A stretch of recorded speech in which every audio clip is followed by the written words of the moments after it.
And if I'm not mistaken, because I had to remember where I was because I couldn't get back into that program, I think we're on the 6th chapter, beginning with text 5. Is that right? Yeah. Okay. Om Namo Bhagavate Vasudevaya. Om Namo Bhagavate Vasudevaya. Om Namo Bhagavate Vasudevaya. Om Namo Bhagavate Vasudevaya. Om Namo Bhagavate Vasudevaya. Om Namo Bhagavate Vasudevaya. Reading from the Bhagavad-Gita, as it is. Chapter 6, beginning with text number 5. Udiradatmanatmanam natmanam avasadayat atmaiva yatmano bandur atmaiva debut atmanaha. One must deliver himself with the help of his mind and not degrade himself. The mind is the friend of the conditioned soul and his enemy as well. Purport. The word Atma denotes body, mind, and soul, depending on different circumstances. In the yoga system, the mind and the conditioned soul are especially important. Since the mind is the central point of yoga practice, Atma refers here to the mind. The purpose of the yoga system is to control the mind and to draw it away from attachment to sense objects. It is stressed herein that the mind must be so trained that it can deliver the conditioned soul from the mire of nations. In material existence, one is subjected to the influence of the mind and the senses. In fact, the pure soul is entangled in the material world because the mind is involved with the false ego, which desires to lord it over material nature. Therefore, the mind should be trained so that it will not be attracted by the glitter of material nature, and in this way the conditioned soul may be saved. One should not degrade oneself by attraction to sense objects. The more one is attracted by sense objects, the more one becomes entangled in material existence. The best way to disentangle oneself is to always engage the mind in Krishna consciousness. The word he is used for emphasizing this point, that is, that one must do this. It is also said, Mana eva manushyanam karanam bandhamoksha yoho bandhaya vishayasango muktyai nirvishayam manaha. For man, mind is the cause of bondage and mind is the cause of liberation. Mind absorbed in sense objects is the cause of bondage, and mind detached from sense objects is the cause of liberation. Therefore, the mind, which is always engaged in Krishna consciousness, is the cause of supreme liberation. Text 6. Bandhurat manastasya yinatmai vatmanajitaha anatmanastu shatrutve varitatmai vashatruvat. For him who has conquered his mind, the mind is the best of friends. But for one who has failed to do so, his mind will remain the greatest enemy. Purport. The purpose of practicing Eightfold Yoga is to control the mind in order to make it a friend in discharging the human mission.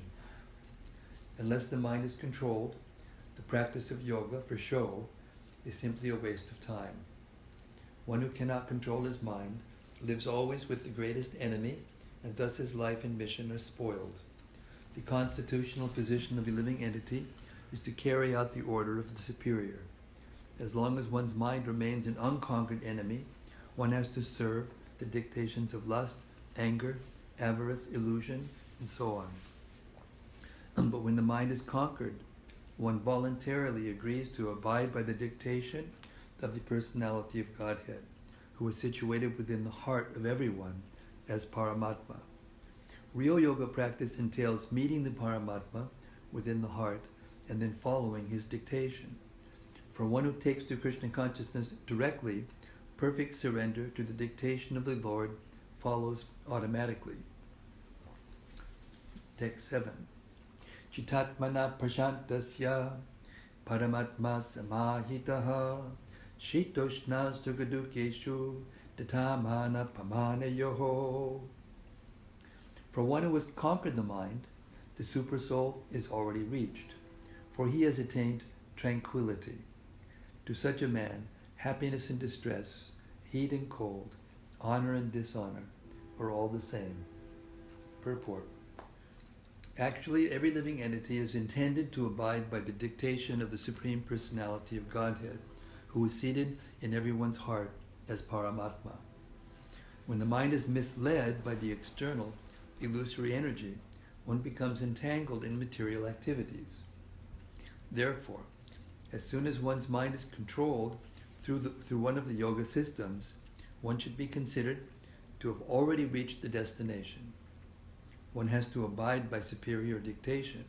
When one's mind is fixed on the superior nature, he has no alternative but to follow the dictation of the Supreme. The mind must admit some superior dictation and follow it. The effect of controlling the mind is testing us to control our minds.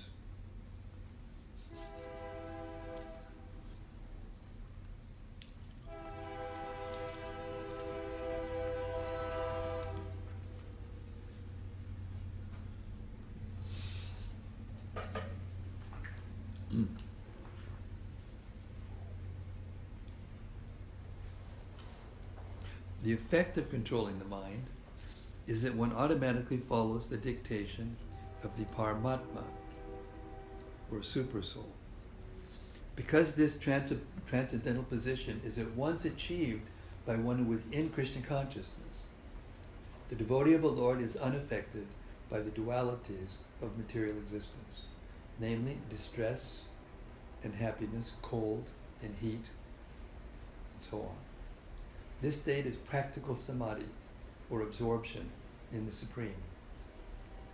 Text 8. Jnana vijnana triptatma kutasto vijitendriyaha yukti uchite yogi somalostrashmakin kanchanaha. A person is said to be established in self-realization and is called a yogi or mystic when he is fully satisfied by virtue of acquired knowledge and realization. Such a person is situated in transcendence and is self-controlled. He sees everything, whether it be pebbles, stones, or gold, as the same. Purport. Book knowledge without realization of the Supreme Truth is useless. This is stated as follows. Atak Sri Krishna Namadi Nabhavid Grayam Indriyahi Sevan Mukhe Hijimado Swayameva Spuratyadaha. No one can understand the transcendental nature of the name, form, quality, and pastimes of Sri Krishna through his materially contaminated senses.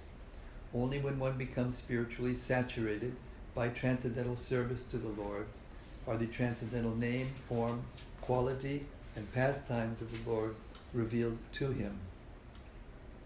This Bhagavad-Gita is the science of Krishna consciousness.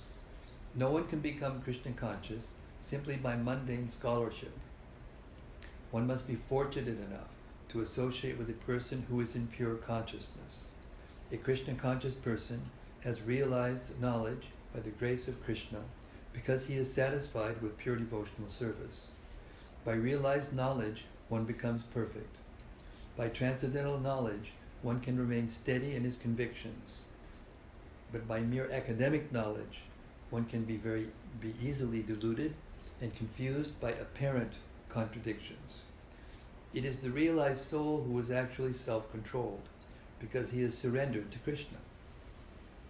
He is transcendental because he has nothing to do with mundane scholarship. For him, mundane scholarship and mental speculation, which may be as good as gold to others, are of no greater value than pebbles or stones. Text 9.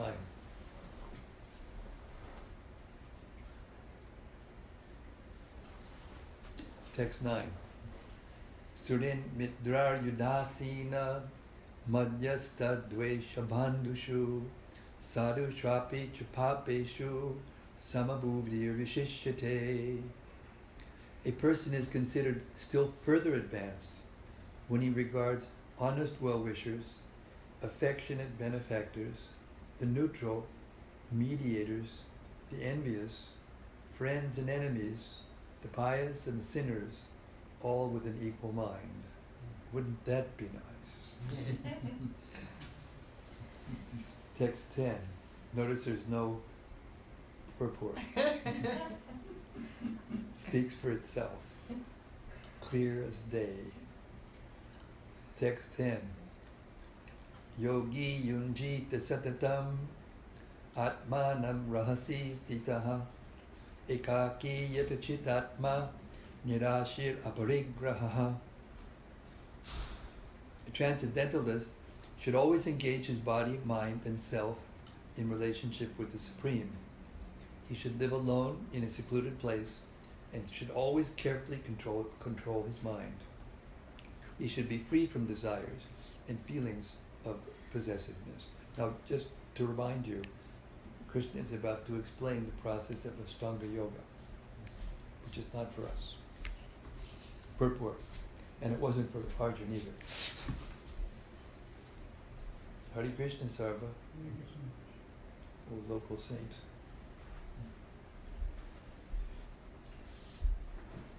Purport. Krishna is realized in different degrees as Brahman, Paramatma, and the Supreme Personality of Godhead. Krishna consciousness means concisely to be always engaged in the transcendental loving service of the Lord. But those who are attached to the impersonal Brahman, or the localized Supersoul, are also partially Krishna conscious, because the impersonal Brahman is the spiritual ray of Krishna, and the Supersoul is the all-pervading partial expansion of Krishna. Thus, the impersonalist and the mediator are also indirectly Krishna conscious.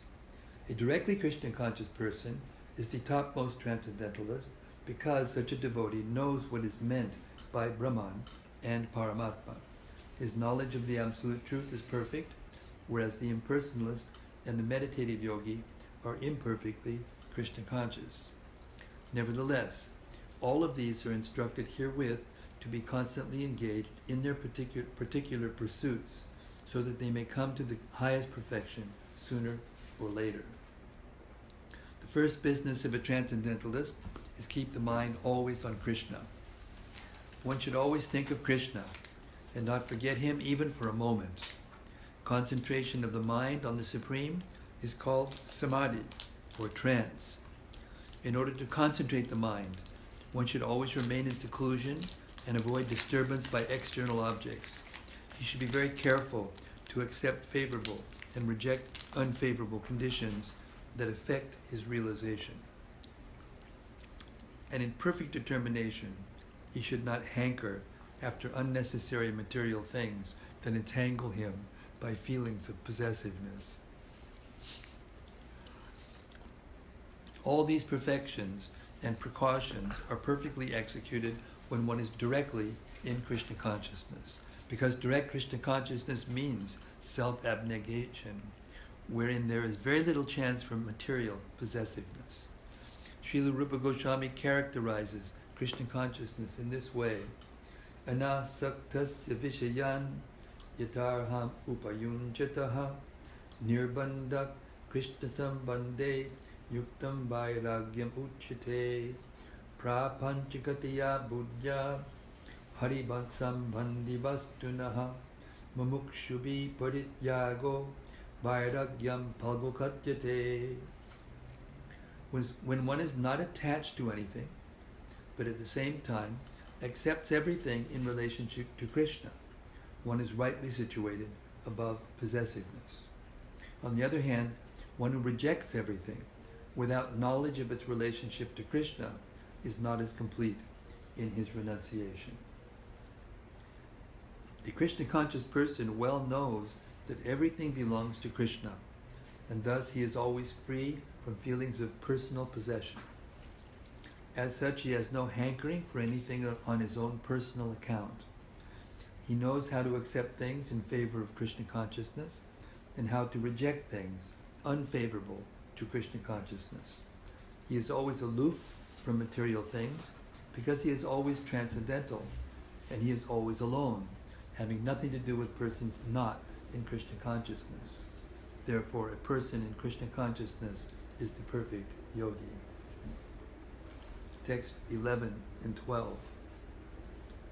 Shochau deshe pratishtapya stiram asana atmanaha nat yuchitam nati nicham chailajina kushotaram tatai kagram manakritva yata jitendriya kriyaha upavishyasane yunjan yogam atma vishuddhiye. To practice yoga, one should go to a secluded place and should lay kusha grass on the ground and then cover it with a deer skin and a soft cloth. The seat should be neither too high nor too low and should be situated in a sacred place. The yogi should then sit on it very firmly and practice yoga to purify the heart by controlling his mind, senses, and activities and fixing the mind on one point.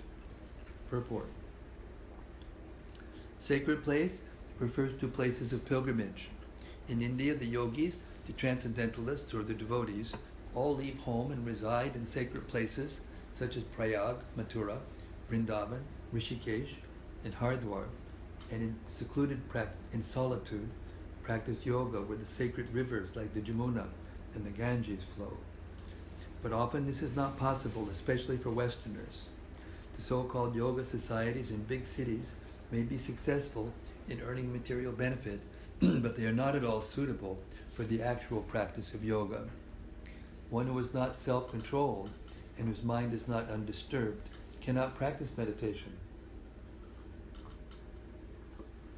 Therefore, in the Brihan-Naradiya Purana, it is said that in Kali Yuga, the present yuga, or age, when people are in general are short-lived, slow in spiritual realization, and always disturbed by various anxieties, the best means of spiritual realization is chanting the holy name of the Lord.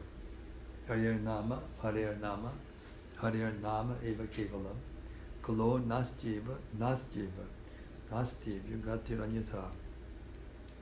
In this age of quarrel and hypocrisy, the only means of deliverance is chanting the holy name of the Lord. There is no other way, there is no other way, there is no other way. Text 13 and 14. Samam kaya shiro grivam dharayan achalam stiraha sampreksha nasikagram swam tishas chanavalokiyan prashantatma vigatavir brahmachari vrte stitaha manak samyamamatito yukta asitamat paraha. One should hold one's body, neck, and head erect in a straight line and stare steadily at the tip of the nose. Thus, with an unagitated, subdued mind, devoid of fear, completely free from sex life, one should meditate upon me within the heart and make me the ultimate goal of life. Purport. The goal of life is to know Krishna, who is situated within the heart of every living being as Paramatma, the four-handed Vishnu form. The yoga process is practiced in order to discover and see this localized form of Vishnu and not for any other purpose. The localized Vishnu Murti is the plenary representation of Krishna dwelling within one's heart. One who has no program to realize this Vishnu Murti is uselessly engaged in mock yoga practice and is certainly wasting his time.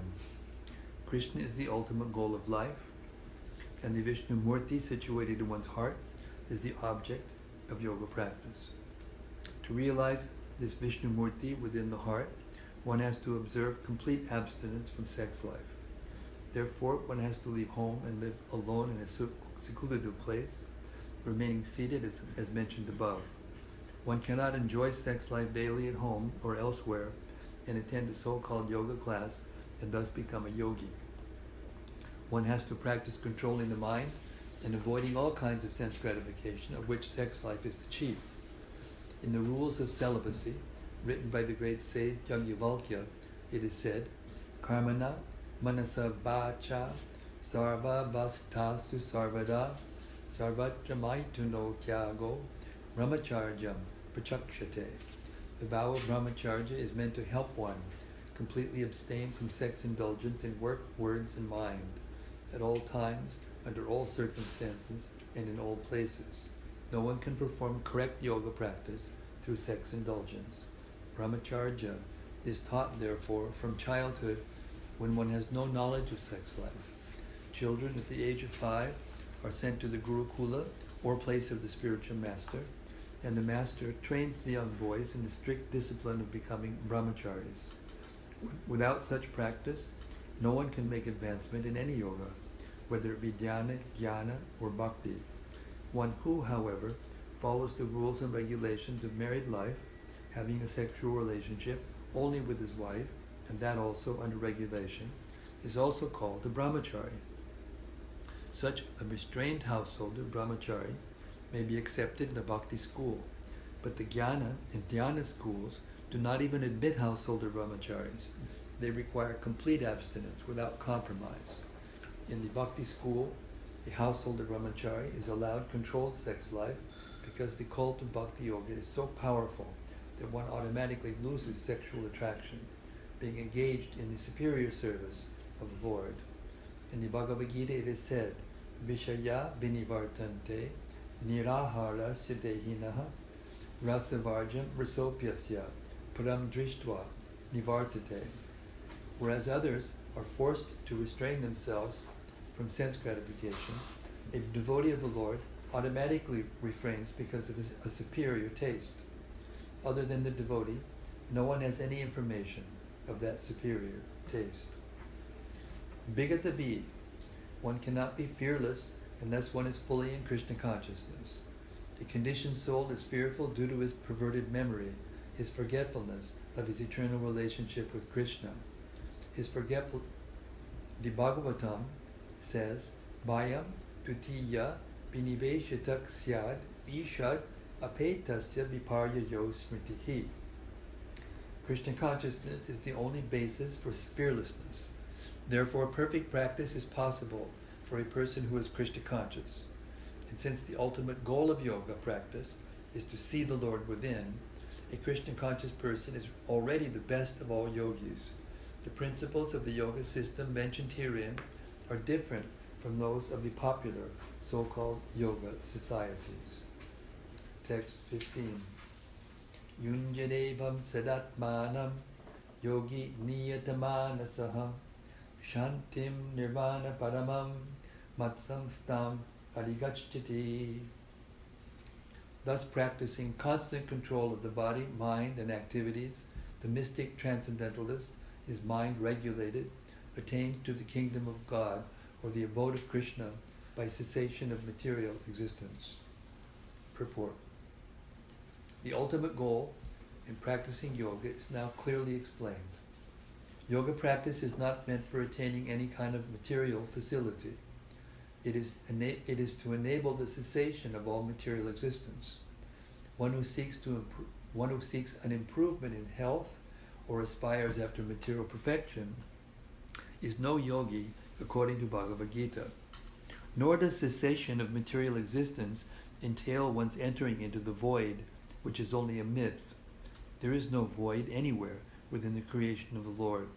Rather, the cessation of material existence enables one to enter into the spiritual sky, the abode of the Lord.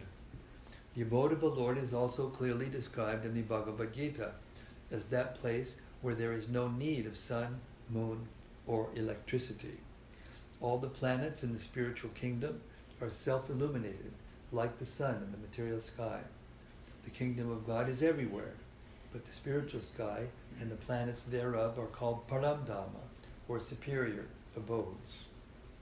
A consummate yogi, who is perfect in understanding Lord Krishna as is clearly stated herein by the Lord himself, mat chitta, mat pada, mat sthanam, can attain real peace and can ultimately reach his supreme abode, Krishna Loka, known as Goloka Vrindavan. In the Brahma Samhita, it is clearly stated, Goloka eva nifasat yakilatma bhutaha. The Lord, although residing always in his abode called Goloka, is the all-pervading Brahman and the localized Paramatma as well, by dint of his superior spiritual energies. No one can reach the spiritual sky, Vaikuntha, or enter into the Lord's eternal abode, Goloka Vrindavan, without the proper understanding of Krishna and his plenary expansion, Vishnu. Therefore, a person working in Krishna consciousness is the perfect yogi, because his mind is always absorbed in Krishna's activities. Savai Mana Krishna Padara Vindiyoho. In the Vedas also, Shvetashvatara Upanishad, we learn Tam Eva Vidit Bhati Mrityumeti. One can overcome the path of birth and death only by understanding the Supreme Personality of Godhead, Krishna. In other words, perfection of the yoga system is the attainment of freedom from material existence, and not some magical jugglery or gymnastic feats to befool innocent people. Text 16. Natyash tatas tu yogosti nachai kanta manashnataha nachati swapnashilasya jagrato naivacharjana. There is no possibility of one's becoming a yogi, O Arjuna, if one eats too much or eats too little, sleeps too much or does not sleep enough. Purport. Regulation of diet and sleep is recommended here for the yogis. Too much eating means eating more than is required to keep the body and soul together.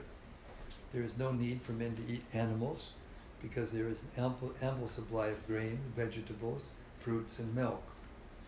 Such simple foodstuff is considered to be in the mode of goodness, according to the Bhagavad-Gita. Animal food is for those in the mode of ignorance.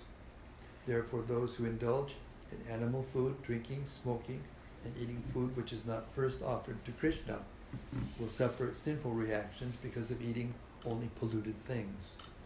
Bhunjate te tukam papa, ye pachantyatma karanat. Anyone who eats for sense pleasure or cooks for himself, not offering his food to Krishna, eats only sin. One who eats sin and eats more than is allotted to him cannot execute perfect yoga. It is best that one eat only the remnants of foodstuff offered to Krishna. A person in Krishna consciousness does not eat anything which is not first offered to Krishna. Therefore, only the Krishna conscious person can attain perfection in yoga practice. Nor can one who artificially abstains from eating, manufacturing his own personal process of fasting, practice yoga. The Krishna conscious person observes fasting as it is recommended in the scriptures. He does not fast or eat more than is required, and he is thus competent to perform yoga practice. One who eats more than required will dream very much while sleeping, and he must consequently sleep more than required. One should not sleep more than 6 hours daily. One who sleeps more than 6 hours out of 24 is certainly influenced by the mode of ignorance. A person in the mode of ignorance is lazy and prone to sleep a great deal. Such a person cannot perform yoga. Text 17. Yukta hara viharasya yukta chetasya karmasu yukta swapna babodasya yogo bhavati dukkha. He who is regulated in his habits of eating, sleeping, recreation, and work can mitigate all material pains by practicing the yoga system. Purport. Extravagance in the matter of eating, sleeping, defending, and mating, which are demands of the body, can block advancement in the practice of yoga. As far as eating is concerned, it can be regulated only when one is practiced to take and accept prasadam, sanctified food. Lord Krishna is offered, according to the Bhagavad-Gita, vegetables, fruits, vegetables, flowers, fruits, grains, milk, and so on. In this way, a person in Krishna consciousness becomes automatically trained not to accept food not meant for human consumption, or not in the category of goodness. As far as sleeping is concerned, A Krishna conscious person is always alert in the discharge of his duties in Krishna consciousness, and therefore any unnecessary time spent sleeping is considered a great loss. Avyarta kala dvam. A Krishna conscious person cannot bear to pass a minute of his life without being engaged in the service of the Lord. Therefore his sleeping is kept to a minimum. His ideal in this respect is Srila Rupa Goswami, who was always engaged in the service of Krishna and who could not sleep more than 2 hours a day, and sometimes not even that. Thakur Haridas would not even accept prasadam nor even sleep for a moment without finishing his daily round of chanting on his beads 300,000 names. No one should try to do that. Only Haridas Thakur can do that, literally. As far as work is concerned, a Krishna conscious person does not do anything which is not connected with Krishna's interest, and thus his work is always regulated and is untainted by sense gratification.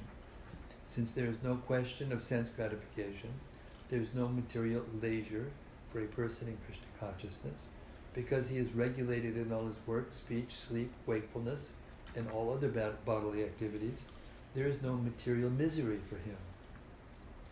Text 18. Yada viniyatam chitam atmanye vavatishtate nisprihak sarvakam yukta it yuchate tada. When the yogi, by practice of yoga, disciplines his mental activities and becomes situated in transcendence, devoid of all material desires, he is said to be well established in yoga. Purport. The activities of the yogi are distinguished from those of an ordinary person by his characteristic cessation from all kinds of material desires, of which sex is the chief. A perfect yogi is so well disciplined in the activities of the mind that he can no longer be disturbed by any kind of material desire.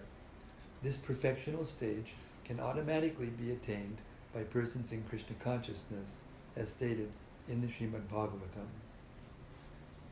Sabai manat Krishna padada vindayor, vachangshi vaikunta gunan varnane, karao harer mandira marjanadishu, shutim chikara chutasat katodaye, mukunda lingaya ladarshane drishao, tad brittigatra spachinanga sangamam, granam chatat pada saroja sarube, Srimat tulasya rasanam tadarpite, padao harer chetripadadus nusarpane, shido vishikesh pada vivandane, kamam chadasye natukama kamyaya, yatotama shloka janashraya ritihi.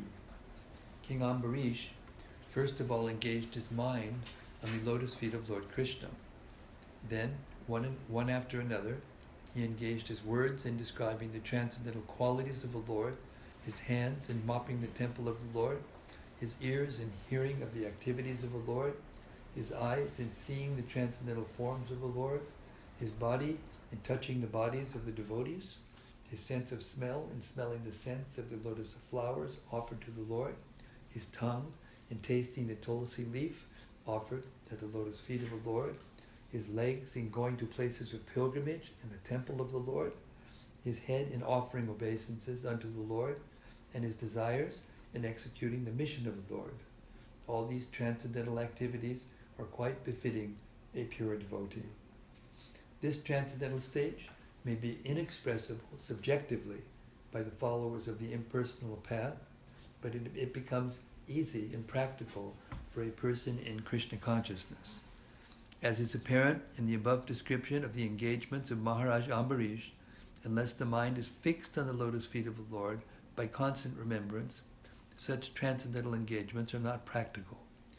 In the devotional service of the Lord, therefore, these prescribed activities are called archana, or engaging all the senses in the service of the Lord. The senses and the mind require engagements. Simple abnegation is not practical. Therefore, for people in general, especially those who are not in the renounced order of life, transcendental engagement of the senses and the mind, as described above, is the perfect process for transcendental achievement, which is called yukta in the Bhagavad-Gita. Text 19. Yata dipo nivatasto nengate sopamasmita yogino yatachitasya yunjito yogamatmanaha. As a lamp in a windless place does not waver, so the transcendentalist, whose mind is controlled, remains always steady in his meditation on the transcendent self. Purport. A truly Krishna-conscious person, always absorbed in transcendence, is in constant, undisturbed meditation on his worshipable Lord, is as steady as a lamp in a windless place. Text 20 to 23.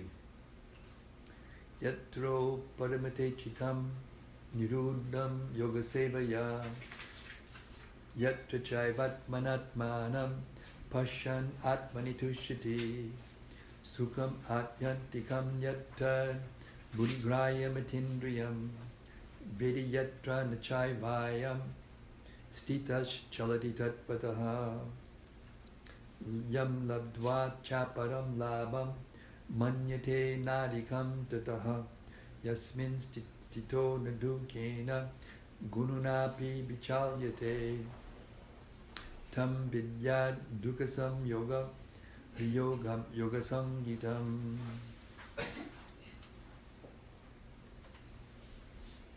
In the stage of perfection, called trance or samadhi, one's mind is completely restrained from material mental activities by practice of yoga. This perfection is characterized by one's ability to see the self by the pure mind and to relish and rejoice in the self. In that joyous state, one is situated in boundless transcendental happiness, realized through transcendental senses. Established thus, one never departs from the truth, and upon gaining this, he thinks there is no greater gain. Being situated in such a position, one is never shaken, even in the midst of greatest difficulty. This indeed is actual freedom from all miseries arising from material contact. Purport. By practice of yoga, one becomes gradually detached from material concepts. This is the primary characteristics of the yoga principle. And after this, one becomes situated in trance or samadhi, which means that the yogi realizes the supersoul through transcendental mind and intelligence, without any of the misgivings of identifying the self with the superself.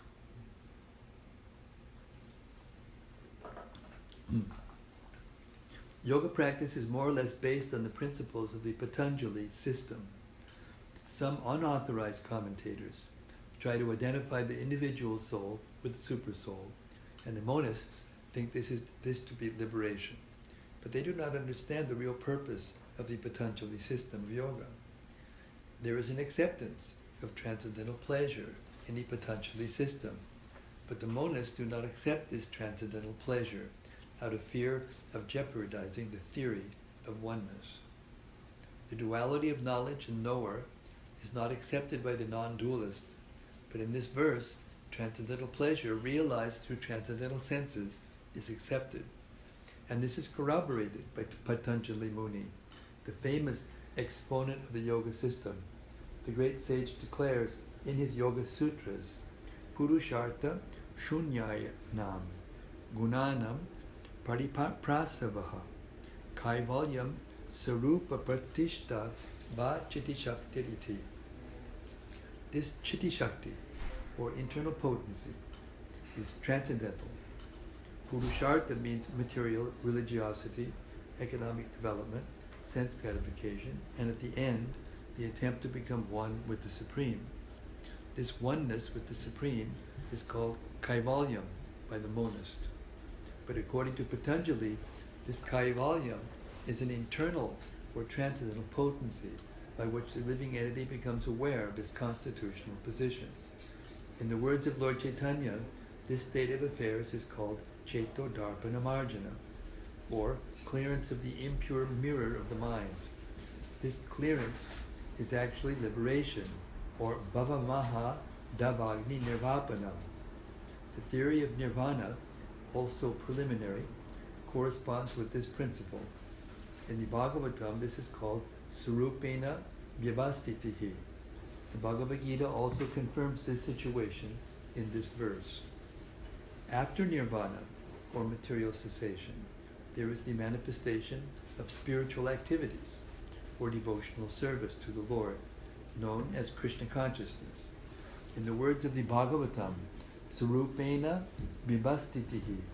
This is the, quote, real life of the living entity, end quote. Maya, or illusion, is the condition of spiritual life contaminated by material infection. Liberation from this material infection does not mean destruction of the original eternal position of the living entity. Patanjali also accepts this by his words, Kaivalyam Sarupa Pratishta Va Chitti Shakti Iti. This Chitti Shakti, or transcendental pleasure, is real life. This is confirmed in the Vedanta Sutra as Ananda Mayo Vyasat. This natural transcendental pleasure is the ultimate goal of yoga and is easily achieved by execution of devotional service, or Bhakti Yoga. Bhakti Yoga will be vividly described in the 7th chapter of Bhagavad-Gita. In the yoga system, as described in this chapter, there are two kinds of samadhi, called sambragyata samadhi and asambragyata samadhi. When one becomes situated in the transcendental position by various philosophical researches, he is said to have achieved sambragyata samadhi. In the asampragyata samadhi, there is no longer any connection with mundane pleasure, for one is then transcendental to all sorts of happiness derived from the senses. When the yogi is once situated in that transcendental position, he is never shaken from it. Unless the yogi is able to reach this position, he is unsuccessful. Today's so-called yoga practice, which involves various sense pleasures, is contradictory. A yogi indulging in sex and intoxication is a mockery. Even those yogis who are attracted by the siddhis, perfections, and the process of yoga are not perfectly situated. If yogis are attracted by the byproducts of yoga, then they cannot attain the stage of perfection, as is stated in this verse. Persons, therefore, indulging in the make-show of practice of gymnastic feats or siddhis should know that the aim of yoga is lost in that way. The best practice of yoga in this age of Krishna consciousness, which is not baffling, I say that again. The best practice of yoga in this age is Krishna consciousness, which is not baffling. A Krishna conscious person is so happy in his occupation that he does not aspire after any other happiness. There are many impediments, especially in this age of hypocrisy, to practicing Hatha Yoga, Dhyana-yoga, and Jnana-yoga, but there is no such problem in executing Karma Yoga or Bhakti Yoga. As long as the material body exists, one has to meet the demands of the body, namely eating, sleeping, defending, and mating.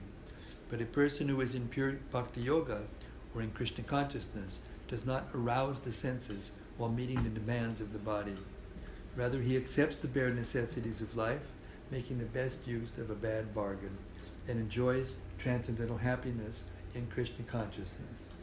He is callous toward incidental occurrences, such as accidents, disease, scarcity, and even the death of a dearmost relative. But he is always alert to execute his duties in Krishna consciousness or Bhakti Yoga. Accidents never deviate him from his duty. As stated in the Bhagavad-Gita, agama payino nityas tangstatikshasya bharata.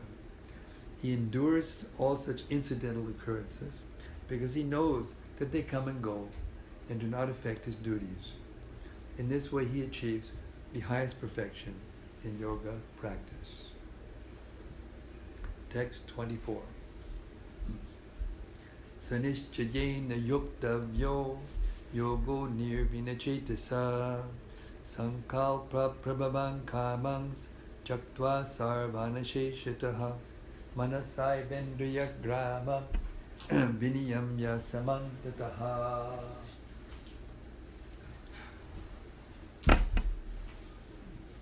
Hello. Hello. How are you? All right, how are you? I'm fine, thanks. Seem fine to me. No problems. I noticed.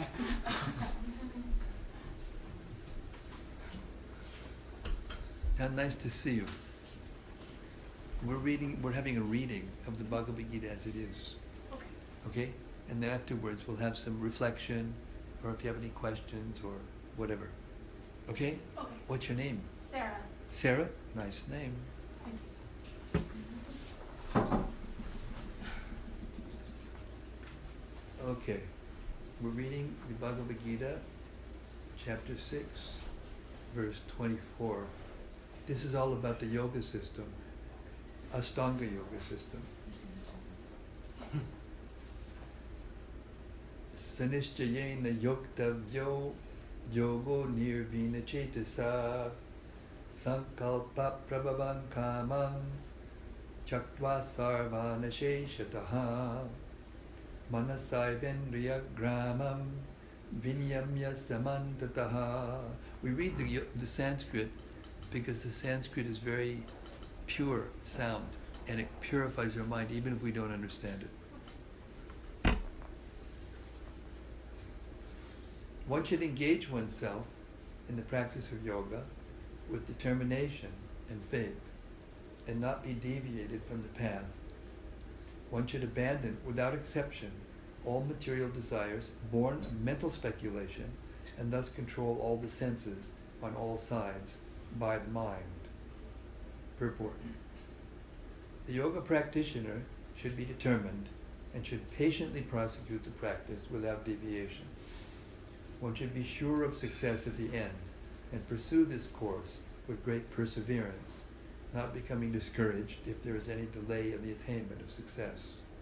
Success is sure for the rigid practitioner.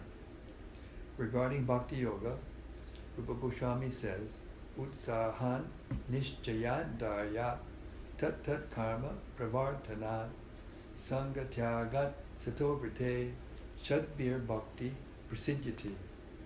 One can execute the process of Bhakti Yoga successfully with full-hearted enthusiasm, perseverance, and determination by following the prescribed rules in the association of devotees and by engaging completely in activities of goodness.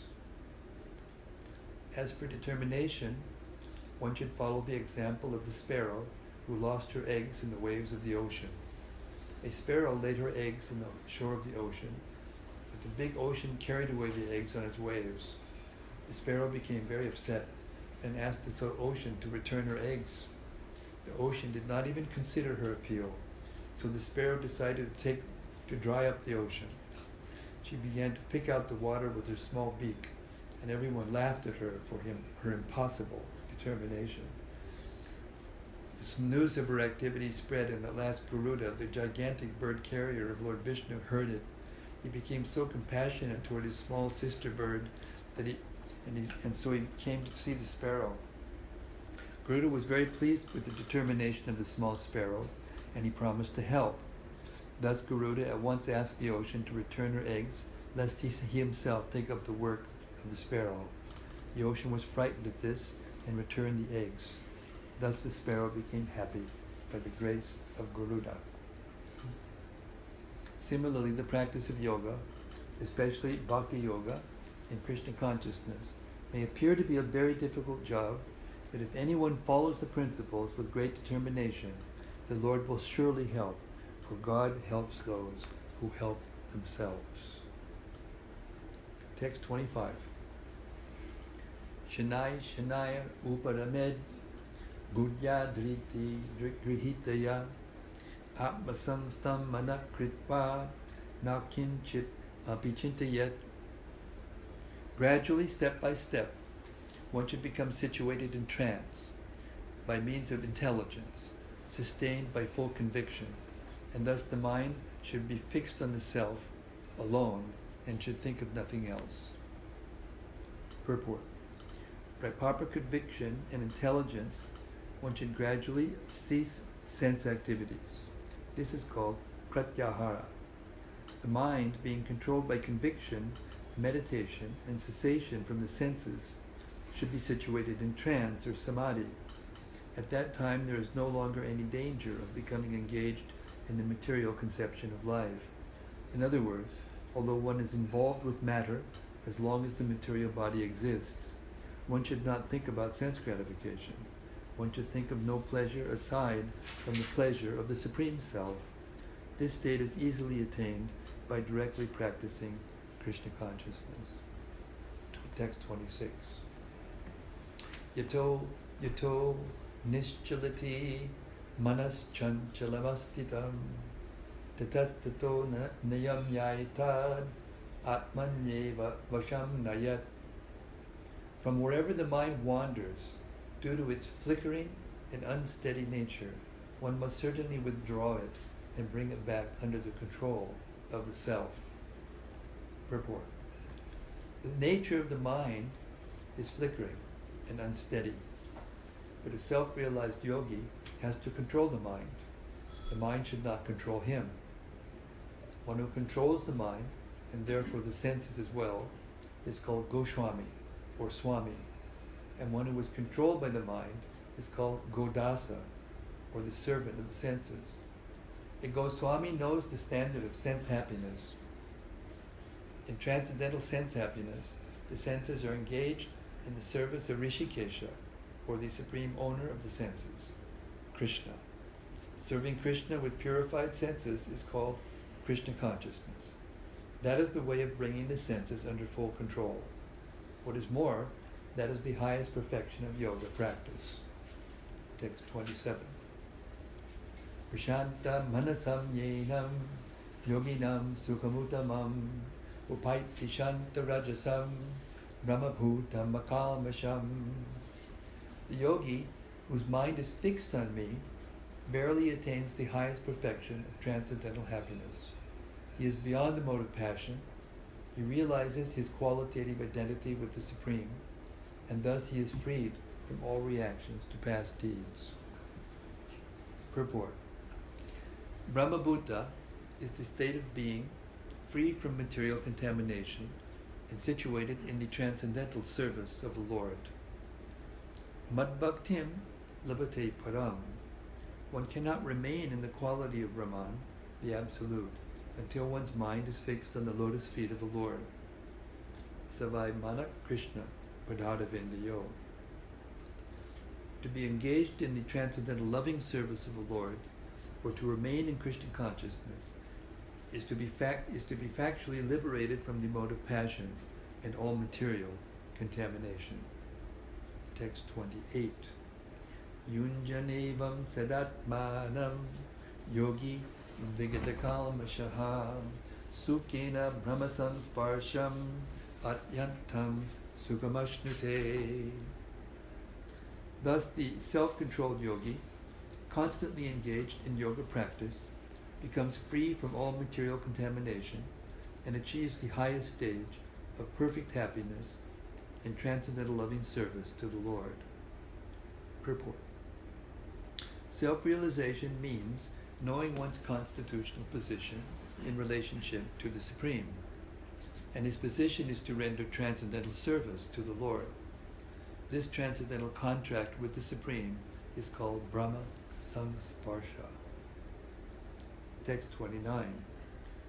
Sarvabhutastamatmanam sarvabhutani chatmani ikshate yoga yuktatma sarvatra samadarshanaha.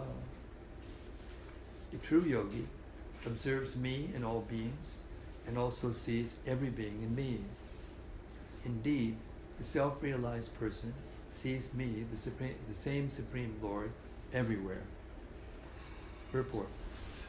A Krishna-conscious yogi is the perfect seer because he sees Krishna, the Supreme, situated in everyone's heart as Supersoul, Paramatma, Ishvara, Sarvabhutanam, Riddhisher Janatishtati.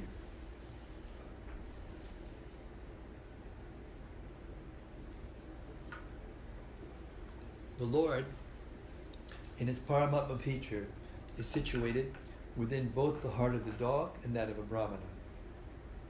The perfect yogi knows that the Lord is eternally transcendental and is not materially affected by his presence in either a dog or a Brahmana. That is the supreme neutrality of the Lord. The individual soul is also situated in the individual heart, but he is not present in all hearts. That is the distinction between the individual soul and the super soul. One who is not factually in the practice of yoga cannot see so clearly. A Krishna conscious person can see Krishna in the heart of both the believer and the non-believer. In the Smriti, this is confirmed as follows: Atatat vach chamatri vad atma hi paramo harihi. The Lord, being the source of all beings, is like the mother and the maintainer. As the mother is neutral to all kinds of children, the supreme father or mother is also. Consequently, the super soul is always in every living being. Outwardly, also, every living being is situated in the energy of the Lord, as will be explained in the 7th chapter. The Lord has primarily two energies, the spiritual or superior and the material or inferior. The living entity, although part of the superior energy, is conditioned by the inferior energy. The living entity is always in the Lord's energy. Every living entity is situated in him in one way or another. The yogi sees equally because he sees that all living entities, although in different situations according to the results of fruitive work, in all circumstances remain the servants of God. While in the material energy, the living entity serves the material senses, and while in the spiritual energy, he serves the Supreme Lord directly.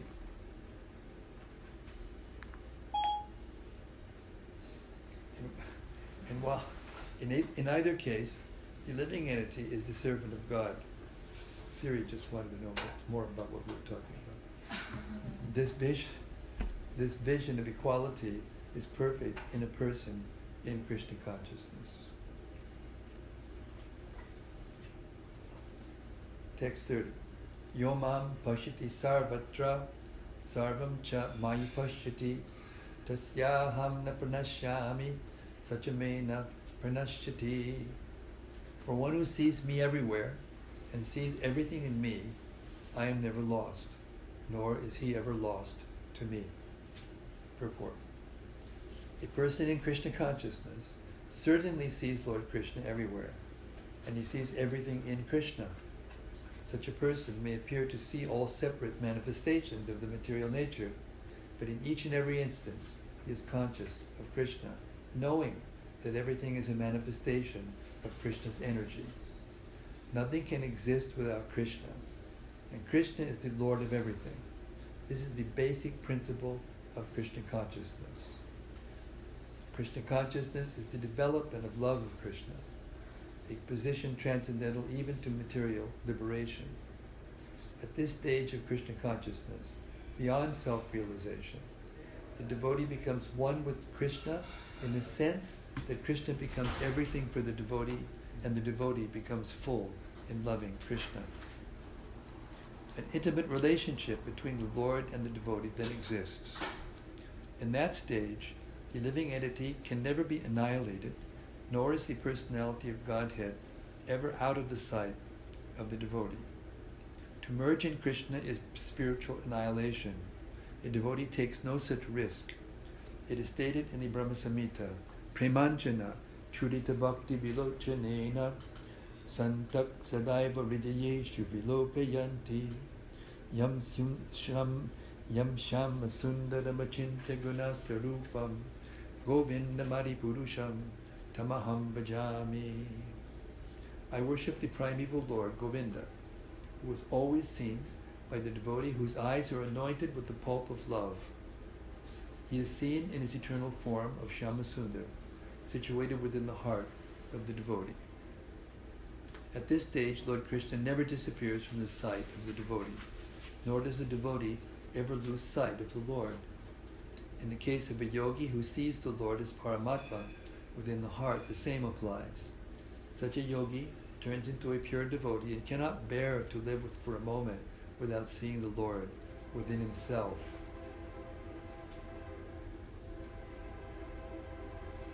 I'm going to stop here. And Sarah, we have someone who's jumping into the deep end here, hearing the Bhagavad-Gita straight for some time. So, we have any questions or reflections or complaints or whatever, comments? The train drives by too much. Huh? Complaining about the train. Oh, complaining about the train, yeah. Not much we can do about that. That's Krishna giving us a little opportunity to practice what we preach or practice what he's teaching. Tell me, Sarah, what are you doing here? I wanted to better understand what this particular tradition was about, because I'm sort of peripherally aware of it from just sort of things you pick up in the atmosphere, but I wasn't, wanted to hear it from the horse's mouth to better understand it. Nice. An honest person. Most people just look from a distance, don't understand, and criticize. That's what's going on in general around the world now, not just with us, but so many. Everything's so polarized now in the world. So this is a very courageous, shows you have spiritual courage. Thank you. Yes, and honesty. And those are qualities that make us eligible to hear. Lord Jesus said, let those who have ears hear. So we all have ears. Everybody's got flaps on the side of their heads and holes and little things that vibrate inside that make us be able to connect with sound. But whether we have that apparatus working or not is another thing, whether it can hear. So the Bhagavad-Gita teaches us what the consciousness is, to be able to hear and to have the sound positively affect our conceptions and our mentality and in that way our vision of things. So this Bhagavad-Gita is a very profound book, and it was spoken 5,000 years ago by Krishna, and it's touched millions and actually billions of people since it was spoken 5,000 years ago. So, yeah, it's a nice opportunity to learn, to grow spiritually.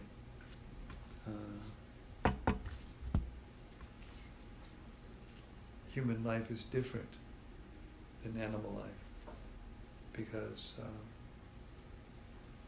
the animals, although the soul is inside the heart of the animal, just like us, and the super soul is there also, Krishna, God, Holy Spirit, however you want to call it. But because of the body, it's just like a baby. We come out of a mother's womb, we don't know what's going on. We have to spend years just learning how to operate the machine and, figuring out what's going on here. And who to interact with, who not to interact with, what to do, what not to do, all those things. And the animals, they do that out of instinct. The material nature dictates to them what they do. And human beings have more facility, have more facility for improving themselves and getting together like this and trying to go forward spiritually. Animals don't have that facility. They have facility to get together, and they have social life also. I watched one little clip the other day, and this man saw an empty anthill. So he poured, experiment, human beings experiment. So he poured liquid metal down the anthill. And then after it was cooled, Then he brushed away all the dirt, and he found this elaborate city inside, with rooms and highways and connecting things, and it looked like a city. But it also looked very, beautiful when he got it all cleaned off and cleaned up all the dirt and everything. It looked, and he put it up on a pedestal, and it looked like some kind of, beautiful art. Mm. So he's going around doing this now, and making a lot of money. Human beings know how to make a lot of money by doing whatever. But so it's like that. The ants can do it to a certain extent, but they can't do this. That's what makes us different. So real God consciousness is inclusive. It's not exclusive. It's not the, you can just see in the room all different kinds of people, ages, genders, countries. And it's not that we think that, the God that they're worshiping in Christianity and Islam and whatever, that's not God. We don't think like that. If you think that that's not God, then that develops a kind of exclusive mentality, and that separates people. There's a lot of that going on now. A lot. So until we come to the realization that we're actually not the body, then we'll just misunderstand those who are different than us in terms of color or nationality or gender or whatever. And then we'll just be fearful all the time. And that's coming more and more. I just saw an article where there's been some kind of very heavy, violent clash in Charlottesville, South Carolina. Is it South Carolina? I think it's South Carolina. Virginia. Oh, thank you. University of Virginia, because it was on the campus. Yeah, right outside. I have it. Did you go to Virginia? Did you go? No. But I have a really good friend in Delhi who graduated from a business school there at the top of his class. Maybe you'll be interested. Probably already knows about it. Anyway, that's not what education is for. To learn how to fight like cats and dogs. No offense intended to anybody. So that's kind of what we're about. We're trying to learn who we are, what this world is, what the spiritual world is, who's God, and what our relationship is, and what we're meant to do about it. Why we came here. What happens at the time of death. Where do we go? Etc., etc., etc. And there's details in the literatures that we study and follow that are rich in detail of both knowledge of the material world and how we fit and how we're supposed to act according to laws of nature, and detailed knowledge of the spiritual sky, spiritual world, what goes on there, and why it should be attractive to us once we know about it. So that's the nuts and bolts of it, the gist of it, And the process is begun by this hearing and associating with those who are in knowledge of these things, and especially in singing and dancing and feasting. Those are the functions that human beings are really into nowadays, and always actually, but especially today. And therefore they have the Warped Tour, this tour and that tour, and everyone's rocking and rolling and getting on with it.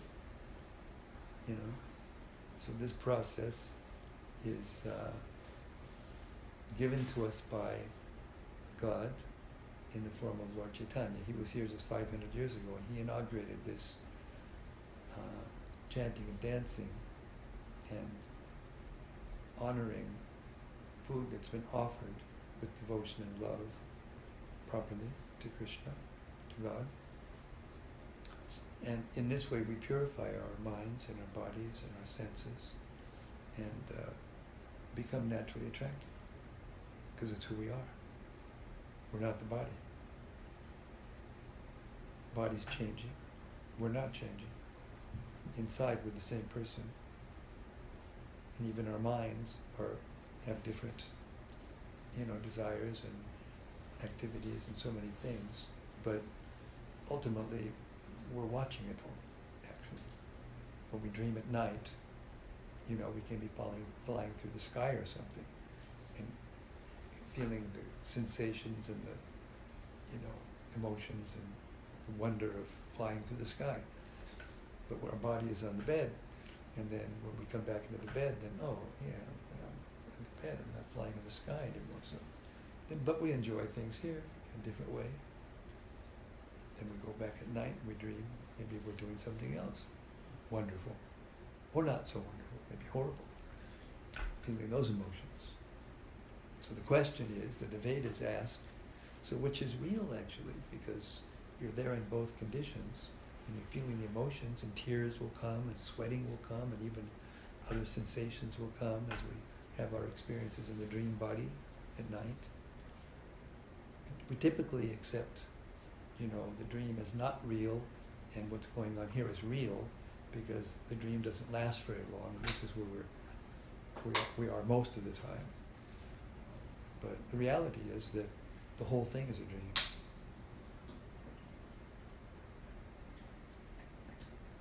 And when we go back to the spiritual world, it's as if we wake up from a dream. Only we don't have to go back into a dream. That's the difference. In this situation, when you wake up in the spiritual world, you still retain your own individual sense. You aren't becoming one with a greater thing. No. There is a stage or a phase or I guess you could say stage is the best way of putting it. In the verses that we just read in the purports, there was a mention of the phases of God realization. Like if you look at a very great distance at a mountain, for instance, you're traveling, all of a sudden there's a little bump on the horizon, or a little purple haze, whatever. When you're really far away from a mountain, that's what it looks like. Or our friend, the train. If you see a train from a distance, you might just see a light coming if it's dark. Somebody asks you, what's a train like? What's a light? It moves like this. It sounds like this, But when you get closer to the mountain, or if you get closer to the train, then you can see more detail. And if you go onto the mountain or inside the train, then you can see what it's about. So God consciousness is realized in phases of understanding, depending on how close we are, how realized we are, or how advanced we become in spiritual consciousness realization. So Brahman, Paramatman, and Bhagavan are the three phases of God consciousness. So we don't say that the person who wants to merge into the existence of God is unspiritual. We don't say that. We don't actually have an argument unless he says that's everything. If anybody who says that's everything, in our perception, when you have knowledge of Bhagavan, Sri Krishna, the Supreme Personality of Godhead, he's the source of the effulgence that the impersonalist wants to merge into. And he's also the source of the localized expansion, who resides in the heart with us. That's how that's what connects us together. And spiritual intelligence is the form direction coming from the supersoul to the soul, located in each heart. And as we heard in this chapter, the soul, the individual soul, has consciousness of its own pleasures and pains within the localized, just within the body. But Krishna is situated in all bodies. He's aware of the pains and pleasures in all the bodies.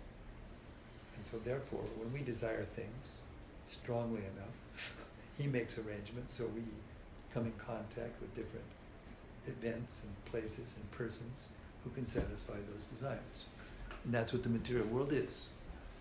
It's a place where those who want to live separate from God, want to think that they can be God or be controllers or whatever, enjoy, own, control separately from God, who's actually the owner and the controller of everything. And Krishna so kindly gives them a place, gives us a place to come and play until we have to die. And then the body, the playground that we've got right now, it disintegrates, and then we have to find another one. And it goes on and on and on like that, birth after birth after birth, until we come in contact with, knowledge that is coming from outside that system of material actions and reactions, karma, whatever you want to call it. Scientists say action or reaction. Scriptures say karma, same thing, basically. So once we have that knowledge, and it's not enough, as it said in this one of the purports we just read, it's not enough to know it. You have to have a spiritual experience. It's not enough to intellectually, theoretically understand it. You have to actually taste it. You have to have a spiritual experience. So that's what this is about. When you come into contact with an association of those who actually have Krishna consciousness, and depending on the degree that they have that Krishna consciousness, that's the degree to which you have that spiritual experience. And then the soul likes it. It's an experience that lasts. It stays with you. And eventually we realize that we're not material. We realize that we're eternal. And then we become free from fear. Because right now everyone's afraid because they don't know what's going to happen. And you can't really figure it out. But once your intelligence, your spiritual intelligence, one of the functions of the intelligence is to doubt things, and try to find your way towards truth, then that intelligence will actually come to a source of real knowledge. And once you come to that, it'll take you as far as you can go, and as far as that system of knowledge will take you.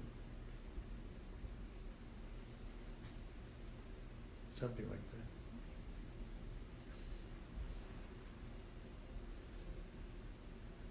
that. It's a culture, spiritual culture. Krishna appeared in India, but it doesn't mean he's Indian. The term Indian only became in vogue recently. Just like Pakistan only became, in vogue recently, even more recently. Like that.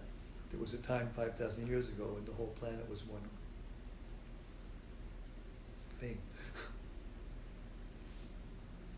There were no, borders and visa departments and border controls and all those things.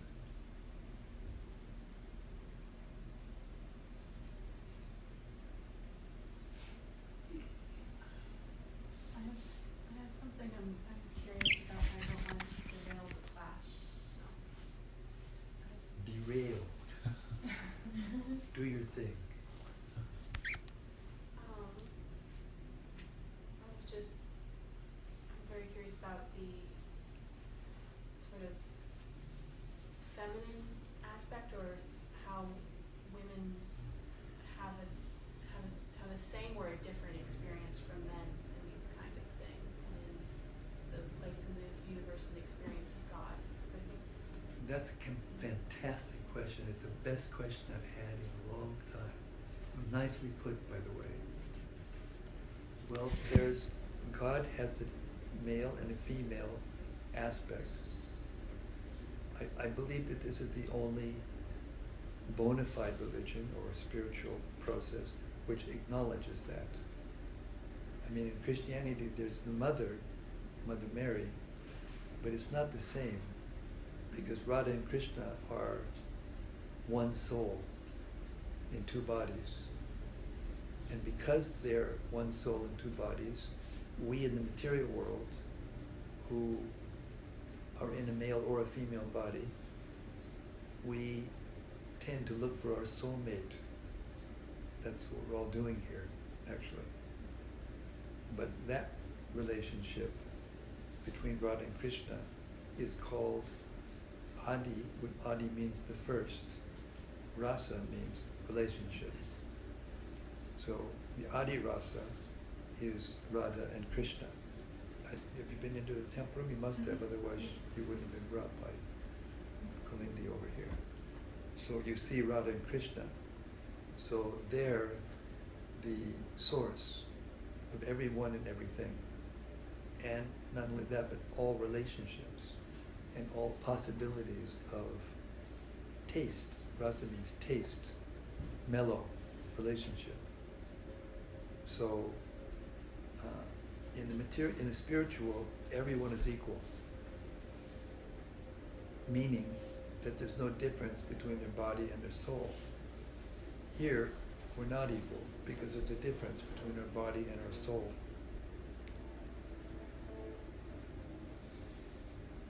Here we're in illusion, we're in ignorance. Therefore, when we have a relationship with another body, we like to know what the other body's tasting, but it's not so easy. So therefore, because we're different than our bodies here, we just run around rubbing each other's bodies together and trying to get a little rasa for ourselves. That's called lust.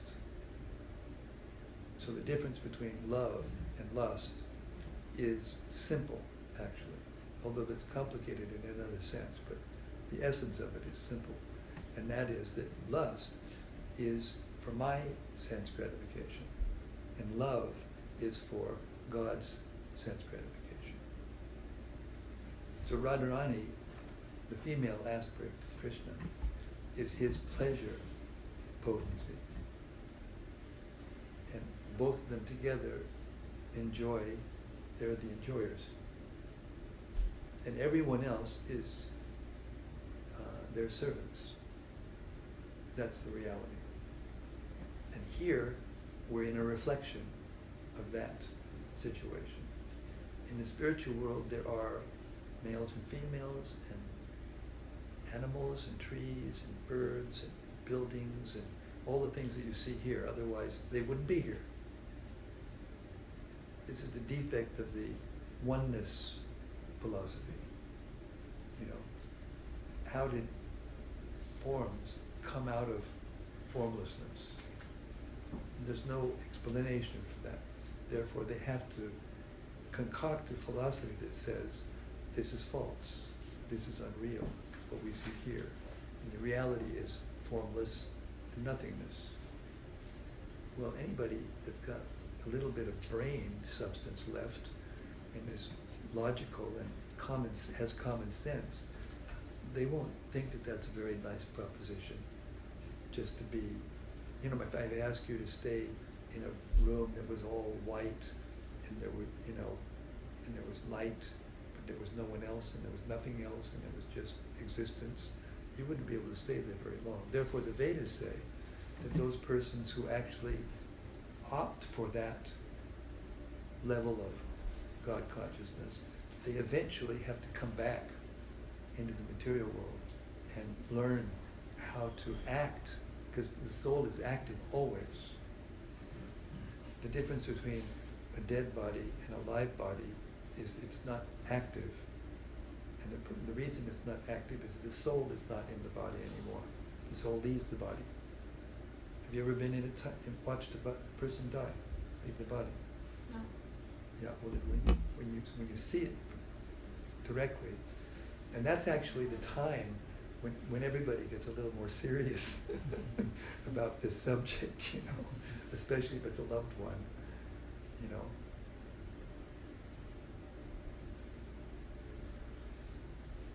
I mean, it's not that knowledge is just whatever I think or whatever I want to think or whatever I'd like it to be.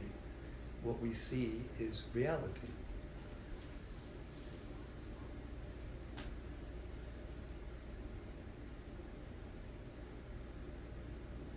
So, we're one and we're different at the same time.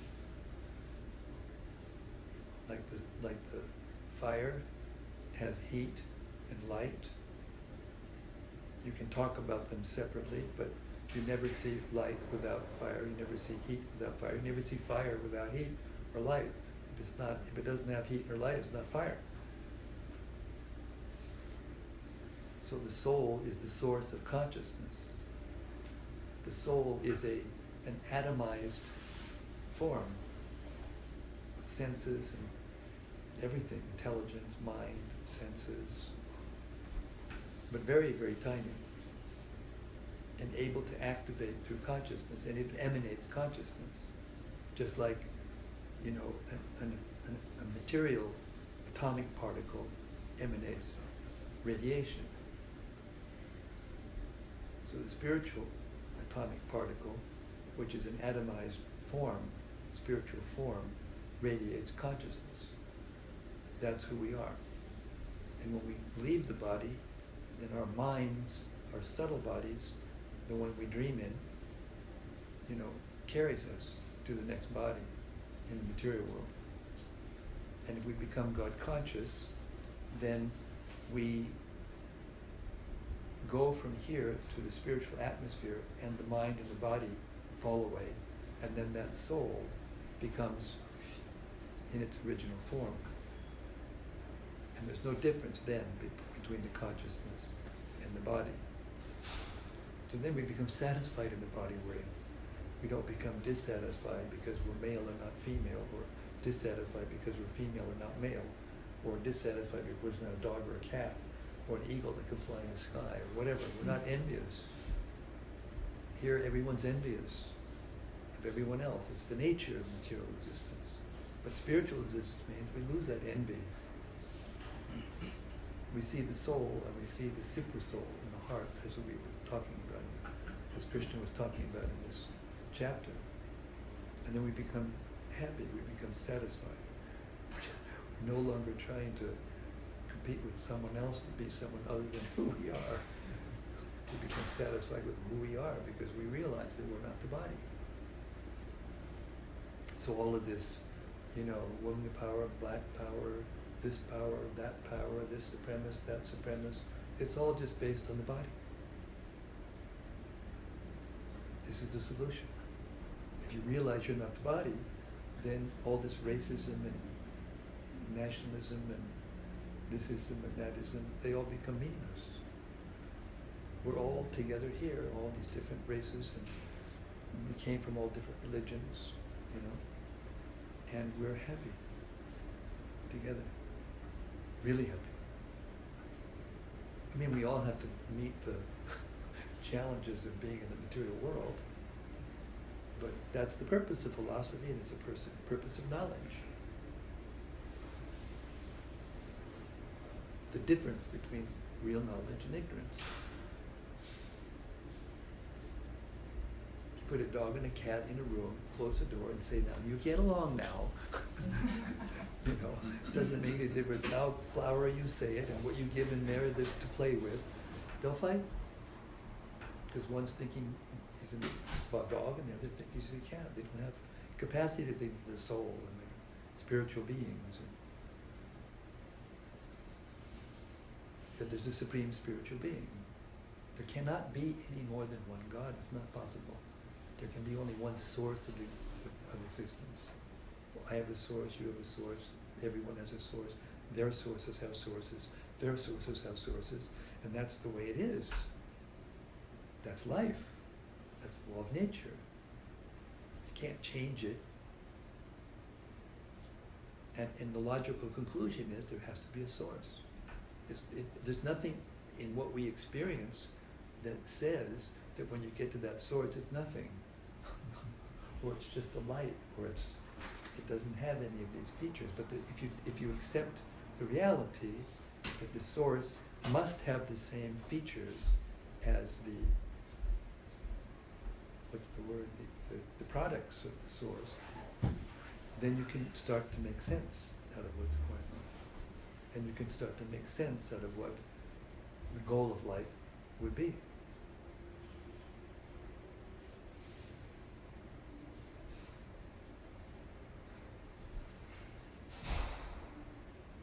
it's a little different approach than trying to,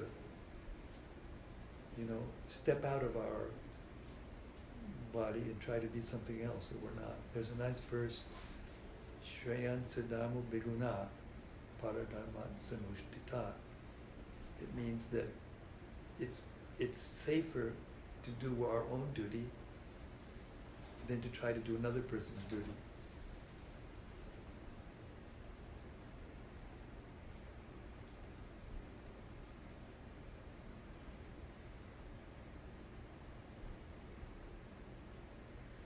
I'm sort of talking about how the differences in our bodies don't make a real difference to our soul.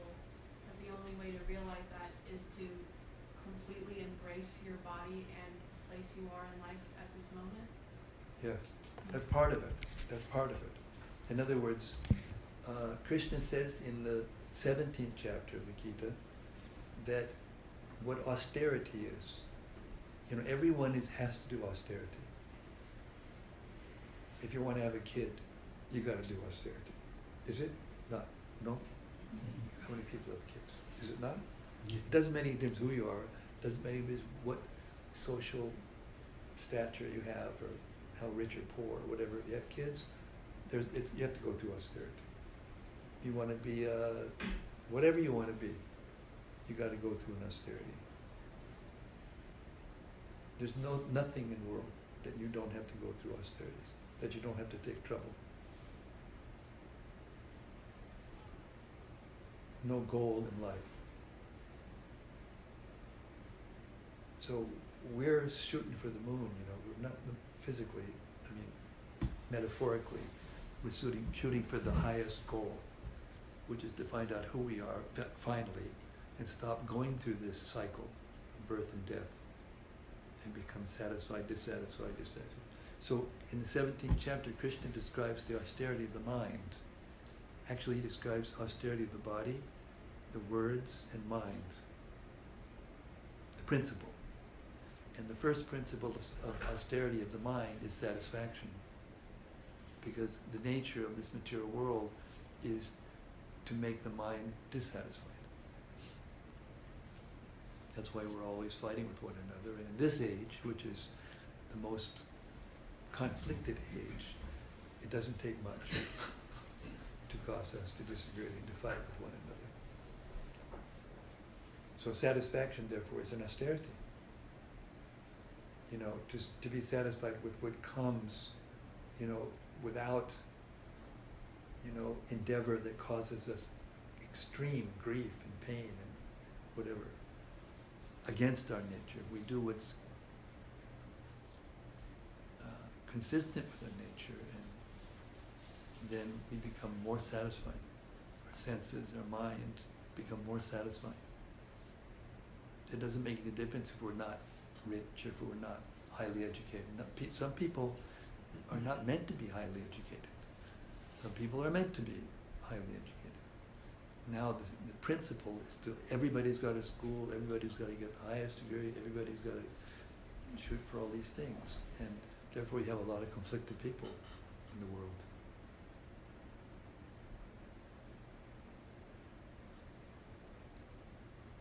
So much, whatever you are, whether a man or woman, you're poor or rich, you should be satisfied. Is that what you mean? Yeah. And then when you're satisfied, then you can inquire about higher things. Because if you're dissatisfied, then you're forced by your mind to try to be something that you're not, or go somewhere where you can't, or whatever. That's the whole rationale for material existence and material, what do you call it? Improving yourself materially. That's why people, go to the trouble to go up to Mount, Everest and climb to the top, even though it's very, very risky and very, very, a lot of people die doing it, or they don't make it because they can't, whatever. But that's the thing, the other side of the mountain or the other side of the, fence or whatever. You've got to look over there and see what the neighbor's doing. Or our nature It's the nature of the soul in the human body. And it's right from the beginning. You know, you see, you have a kid, and you take a kid to a place where they haven't been before, you got to watch them because they're automatic. Oh yeah, and they go everywhere, and they pick it up and they throw it down, and they've got to look into everything and smell everything, and taste everything, and you know, depending on how old they are. That's because they've got a different body. You know, a person in a baby body, that's the way they act. And in every species, it's the same. The other day I saw a clip, a very funny clip. It was a baby elephant. And they put the baby elephant in one of these little pools, these little plastic swimming pools. And he jumped in and he started squirting it around and playing, just like a human kid. Because, you know, the babies, you see the little puppies, all they frown and they look at each other and they run and, you know. They just play. That's what they want to do. They just want to play. Just like all of us. We didn't want to go to school. No, I want to play, you know. No, you've got to go to school. Oh, no. Wah! You know. And it just goes on and on and on and on. And at every stage we get the promise, it's okay. Then you'll be freed. You'll grow up. And then you'll be able to stay up and watch TV at night. Right now you got to go to bed. Oh, wah, you know. And then it just goes on and on. Well, okay, then you can go to school, then you'll get your degree, and then you'll get a good job. Wah, you know. Okay, you can get yourself a husband or a wife, and you have a house, and you have kids, and wah, you know, it's like, what is it going to take? What does it take, you know?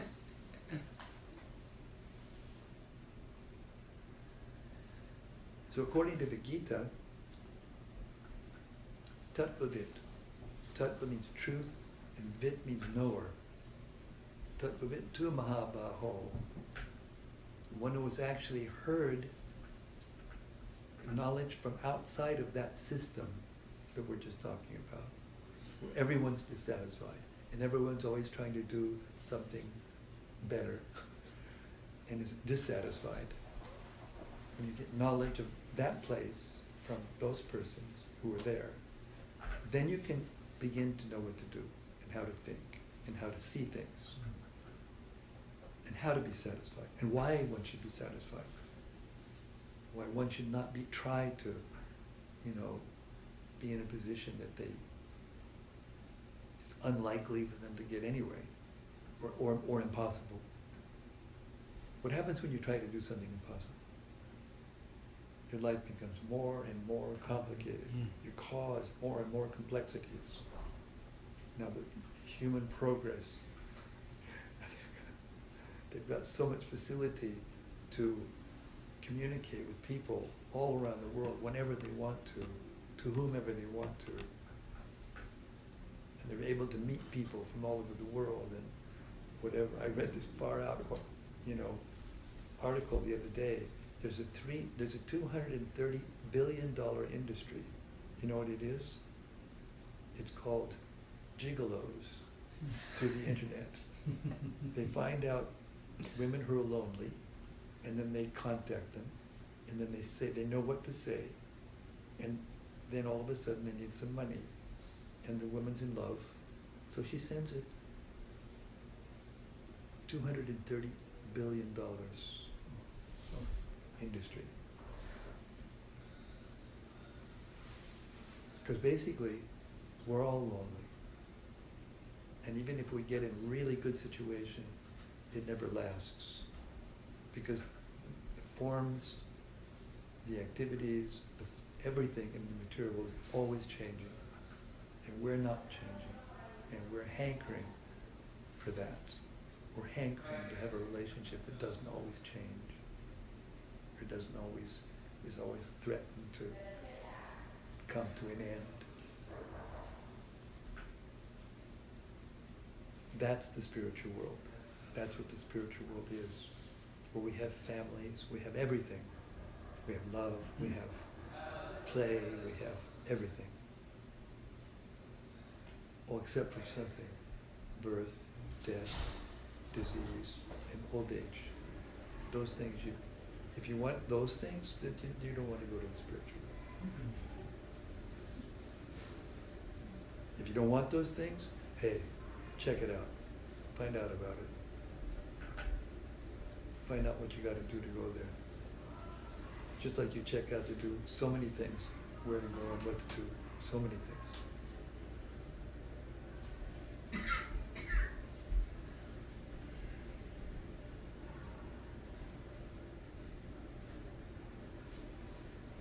Thank you very much for your questions. They're fantastic questions. And they're the questions that anybody who's a little bit awake and who is looking at what's going on in the world today and going, whoa, I really don't want to go there. That's what all of us are. That's what makes us one.